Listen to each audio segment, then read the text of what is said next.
मोरक्की कुइरे सारपने संजी हेने यांखलक्पा पांगन निपासनी गाई संजी मांग तारे संजी कंदब यादे सन्नासु yang isi karigi mapana yang bano umoroki mapana yang bani aisu संजी कंजे आई तारगदी संगुम yang बताबनी आई खल्लक माना लेमो umorok तो मासु मथुन none lamdang chide gelomi oina leiriba maiti pangal singbu uchi thoidaba mongda miyam tinba thorom da ngang sakhiba tira manandara nga sidagi hoduna numi humni phawbagi manungda lankhri haidunu singdokadabani natraga di logi mating logdun akan action lohallagani haina manipur muslim welfare organization mmwo gi president korimayum boboina omi singda phongdokhre imphal gi hata adalai ba lup asiga office ta pangthokiba pawgi mifamda korimayum boboina hai थौरमगी मियां खुबा खुनबगी मोंग धर्म संदोकनबगी मिंगदा अतोप धर्म बु हुंदुन ngang सकपा हाइबसी यामना लेबक थीबनी पंगल की फिजे चक्चा अमदी करिम कथाइनबगी मोंग सेमजिन सजिनदुन ngang सकपा तौरोइदबनी नुंसी Chanan लेमिनरलिबा तोंगान तोंगानबा community सिंग मरकता शांति थुखाइनबगी मोंग चथरलिबा तीरा मानंदगी मथक्ता मरि लेनबो अथॉरिटीन अखनब मियं चंग तंगाइ पते मरम असना ngasiदगी हुदुन नुमि हुमनि फावबगी मनुंगदा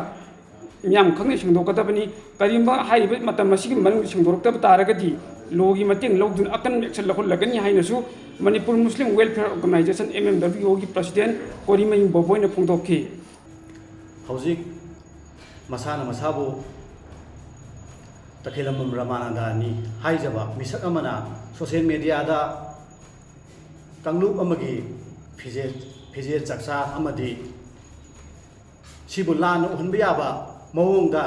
ngang sakpa masana semjaba mythology da sagatlaga kangluk ki phajakhraba chanabi asibu mana lan uhonba yaba ase mahakna kangluk mamang da gasi dagina numit kharni mamang da so aikoi gi maitai isinau da so thokre aduga aikoi gi marup sajan singi mathak da so tawkhre aduga maitai pangan gi maram da muka mana semjaba mythology da yamna mayamna khuba khunu ngai da makta lan uhonba yaba कांगलुप अमगा नुसी नतनबा सिलिबा से महाग से Hariba anti social element अमनी हाइना Manipur की लैरिबा इरेजा सिंह असिना लौफम थोए अमदी मणिपुर लैंगांग असु महाके मथक्ता अकनब मियेंग चंबियो महा लो की मथक्ता action लौखबियो अदुगा लोइनना Meitei Pangan की मथक्ता मान ngankhriba फिजे चक्सेट अमदी loan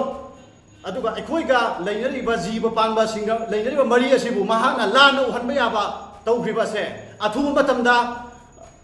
Meitei Pangan मियाम सिंगदोकदबनी लाक्लिबा निंथौकाबा फौगी नुमिता अदुगा लोइना लुप्ता निंथौकाबा फौबगी मनुंगदा mmwo गदा संजरकदबनी हाइबसे मिस्टर तखेलमम रामानंदा की मफमदा थमजरी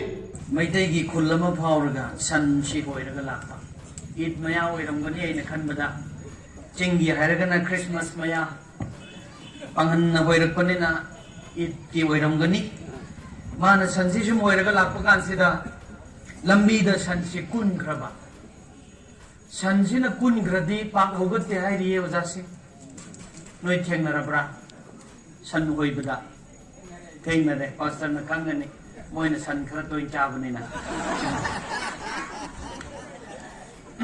अदा संसि कुन गिबसिदा पांगन निपासिना पांगन सिंगदि अयाम्बा लोंग्री सु सेटकलिदो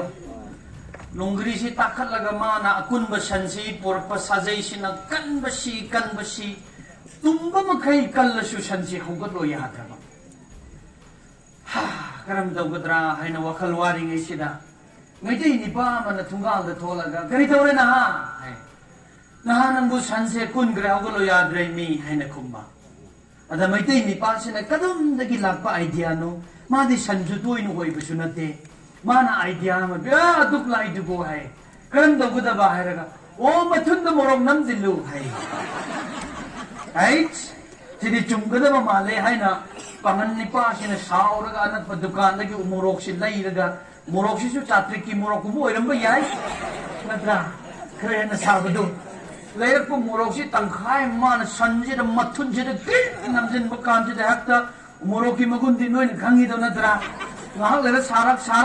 sanji puk ogol ga chen basi pangan sin thori si yalaga ro tanba adu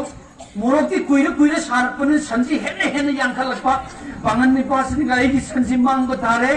संसे कंदबो यादे सन्ना सुयम यांग इसी करेगी मपान यांग बनो उमरो की मपान यांग बनी ऐसु संसे कंजे हाय तारगती संगुम यांग बताबनी हाय खल लगमाना लेमो उमरो तो मासु मथुन none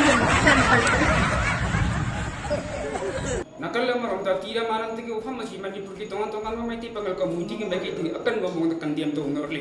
hiram masi ki matang ka camera me liam bakalo ni na pogdam jari ba ai sa saidul mai ba stat reporter mami tv